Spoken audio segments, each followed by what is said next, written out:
Namaste, everyone.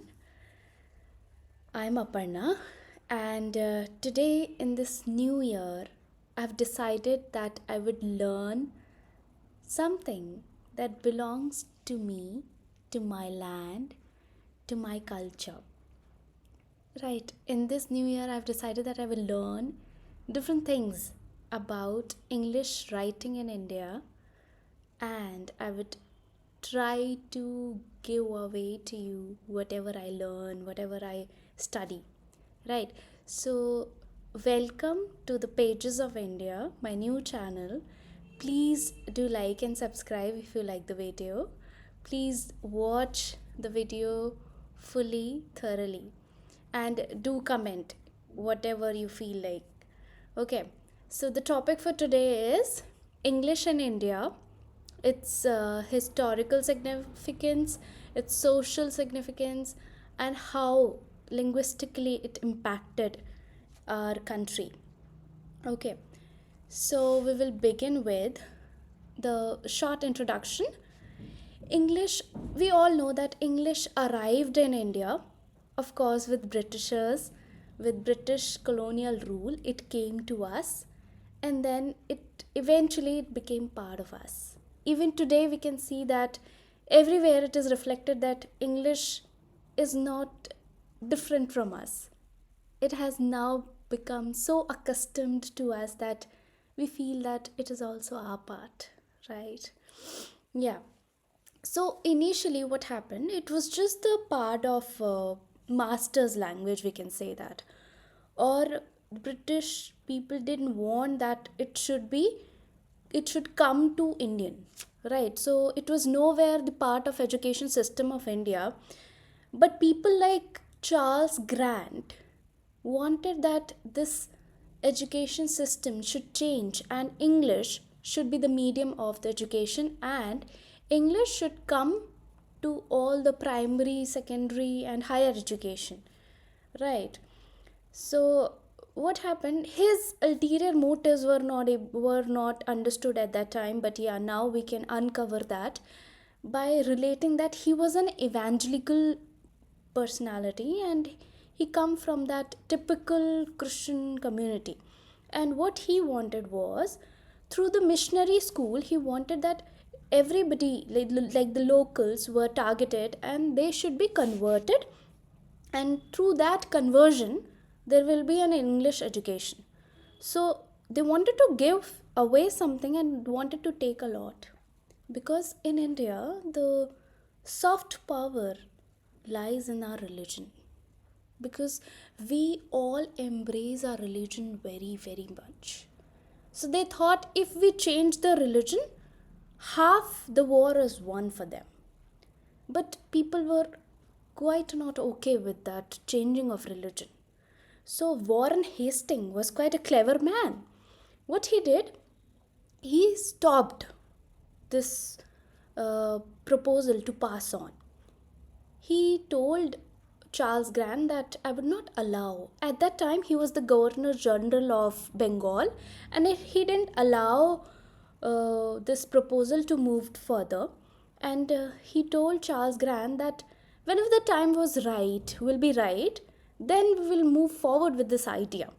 And then the later on, around in 1781, when the Lord Cornwallis came in, the successor of Warren Hastings. Of course, these people were quite involved in Oriental policies and Oriental. They were the master of Oriental studies, so they have their own motives behind.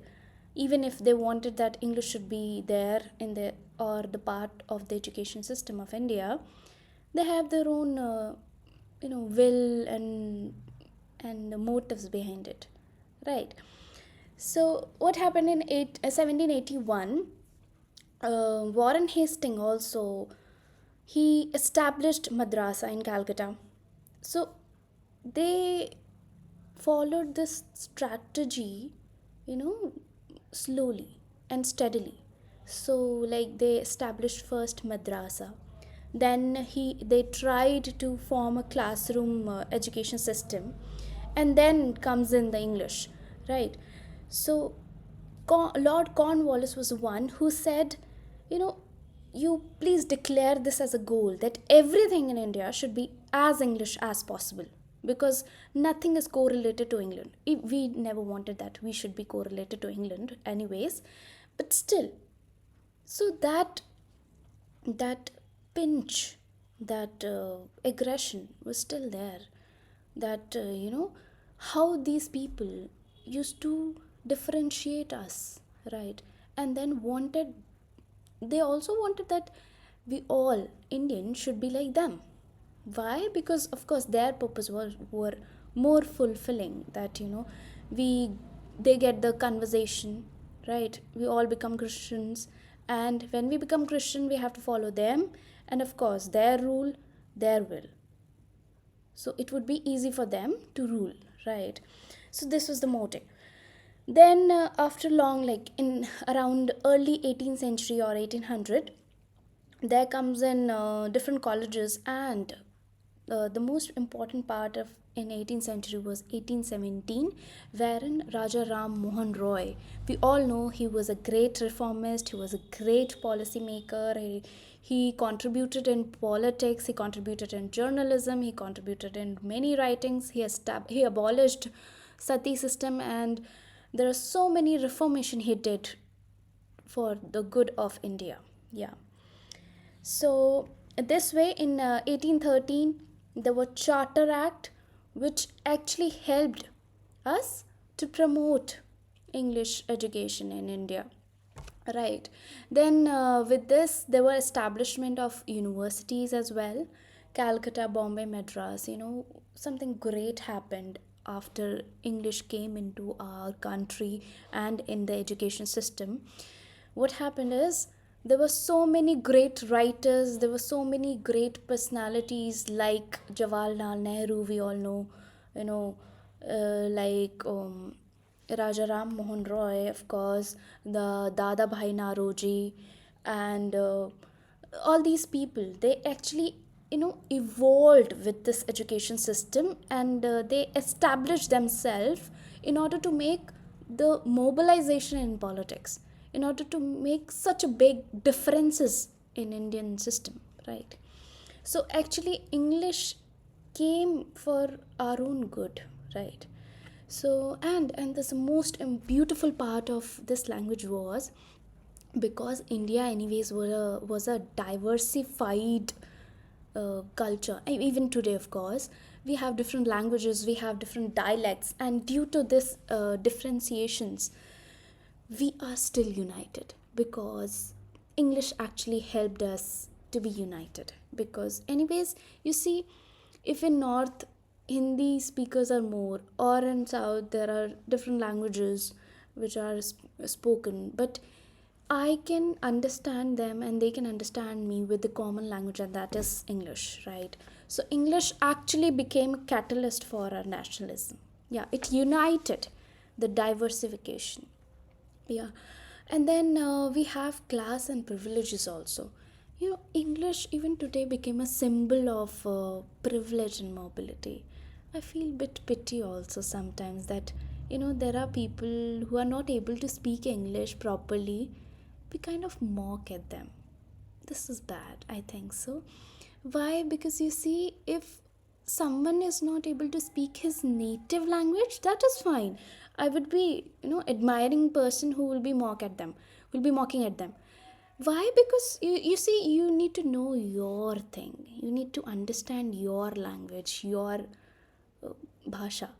But something which is not mine, it takes time to adopt, right? For example, let's say there is some guest came to your home, right? Maybe he or she, but then with time, let's say he or she stays for 2 or 3 days, right? We all try to imitate if the personality is greater than us, right? But is it possible that if someone, he or she coming to your home, who's a guest, someone coming from, let's say, um, you are living in North India, and someone coming from South, will you able to speak the same language he or she is speaking? Not possible. Not at all possible. You will be able to speak, even if you learn it like throughout like, a year you are practicing, then also there will be something lacking in you, right? Because that doesn't belong to you. You never stayed there. You are not part of that culture. You didn't spoke the language through your birth, childhood, or whatever you say, right? So it takes time.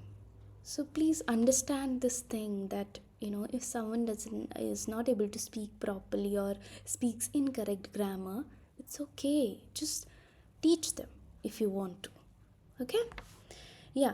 Then we'll understand the cultural impact of coming, which came after English flourished in India.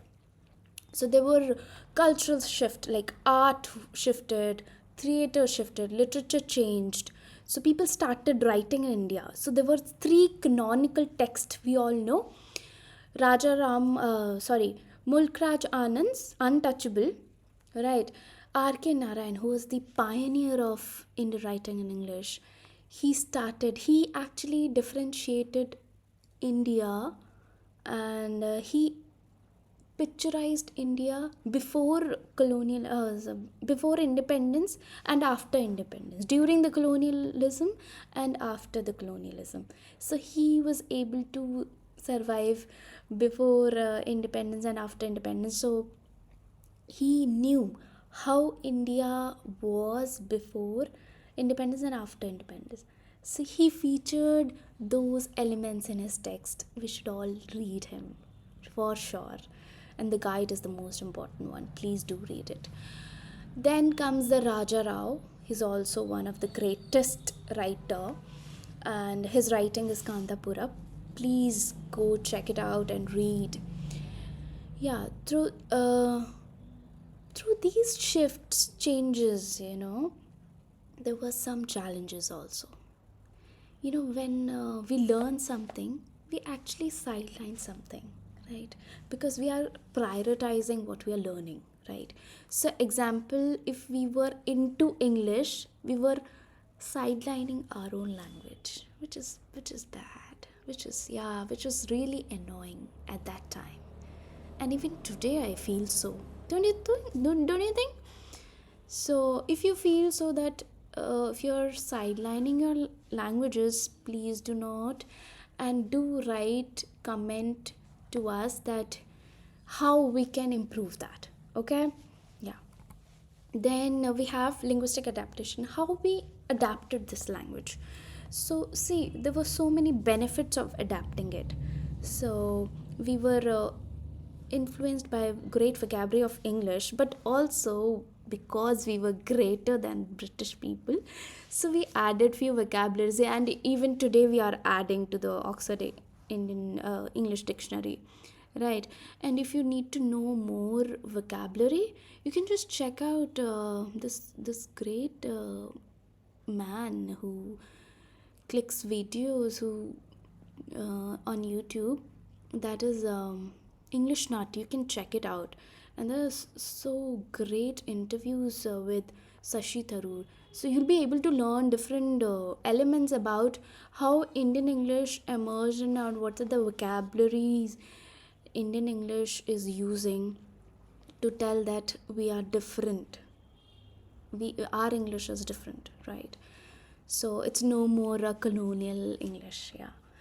So examples are, we have prepone, cousin brother, bungalow, we have karma, and there are so many, right? If you want to know more, you can check out English Nut, and there are so many on internet as well. Yeah, so the positive impacts for learning English were global connectivity. We all know that if I know English, I'm able to connect with so many people, right? So we are easily accessible. We have access to science, technology, global markets, right? There's so many cultural fusion, right? So recently this is such an interesting event happened in Ahmedabad. There was this great singer came in, Chris Martin. Yeah. So you see how we are blending with each other, right? So there's a rich blend of Western tradition and English Indian, sorry. So we're coming together, we're learning from each other, and the beautiful part is this Chris Martin actually apologized for what these British people did. That's an interesting thing, isn't it? So then we got economic advantage because we are English speakers now. So we can get jobs in different countries. We can go with the IT sectors, different businesses, and there are a lot of, you know, beneficials or benefits. Yeah. So we have some negative impacts also. Because of English, there's so many people who tell themselves as elite. Every language has their nature, and I think English is a kind of a nature which is very sophisticated, very flaunting kind of a thing. And I believe Hindi because I come from a Hindi background, so I believe Hindi has its own way of expressing, right? But I believe it is calm, composed. Yeah, English has its own nature. We should not compare, of course, but still I compare. Yeah. So you see, because there is a division due to the languages, due to different linguistic aspects. So you see, there are so many people who consider themselves, you know, elevated and different than others because they speak English. This is not good. Yeah, we should understand every other language, right? And we should try to either learn or teach that language if you know it. But we should never mock at someone if the language is second language, because second language would always have some lack. You can only know your native language because that language you're speaking from your childhood, right? And you see, there are so many parents out there who try to teach their child from the very beginning the English. Why? Because that's a demand of today. Yeah, but please don't forget that Hindi or any other language, Telugu, Tamil, Malayalam, all Punjabi, or Haryanvi, everything, like either it's a dialect or it's a language, we all part of it, right? So please learn your native language properly rather focusing more on second language. Please do focus on your primary language and do write on them. And if you have any folklores, cultural phenomena you would like to share, please do comment on our website, on our video. And if you want to see more like these, please do tell us in the comment section. Thank you. Please do subscribe and like if you like it. There's no force. Okay. So now I will just end the video with a conclusion. So English has transformed from colonial tool to an integral part of India identity. Don't you feel so? It bridges the tradition and modernity, but also raises the question, and actually it balances the cultural activities. So there are so many challenges which lies behind the regional language plus how it coexists with English. So if you have any comments, do comment on a comment and write to us. Okay.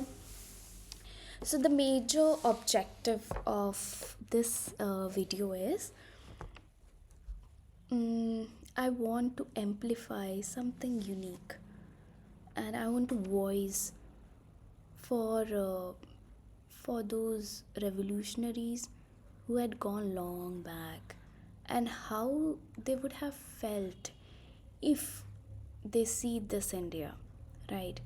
So I want that we should understand our Indian literature in a better way. So I thought of learning it in detail. So I thought of teaching also. So that's the purpose, learning and teaching. right? If you have something more information to add on, you can always write it or tell us. And if you want to join us, please join us, and we can together make different things and learn together. Okay. Plus, there should be blending of traditional and modern teaching. And yeah, the most important part that I would like to tell you is why I've made this is to actually inspire the future generation that knowing English is okay, but knowing your native language is more fine. Thank you. Thank you, and please do love Pages of India and like and subscribe also. Please do like it and subscribe. Thank you, everyone.